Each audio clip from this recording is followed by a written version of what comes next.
We've arrived at day number 8 of the OT month challenge. I'm super excited to dive in. If you are new here, I am Olivia. I'm an occupational therapist, and for each day of the month of April, which happens to be occupational therapy month, I am drawing a challenge prompt and we are chatting about the field of OT. So, if you'd like to join along, definitely comment your answers. Feel free to stitch this, or every single prompt is available on my blog. So, super excited to start the conversation and see what today holds. Let me mix them up in the bowl. And let's see. Today we have a policy that makes OT harder than it needs to be. I did not want to focus today, but that's okay.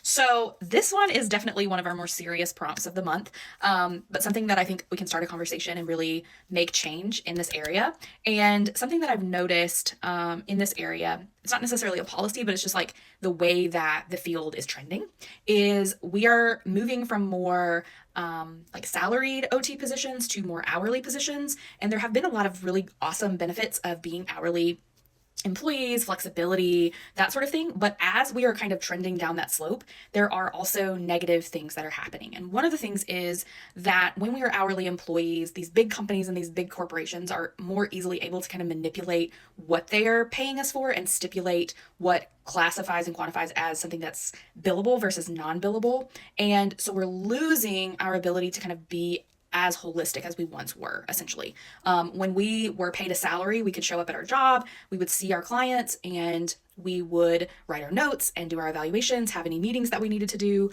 prep our sessions, which is a huge important component of therapy.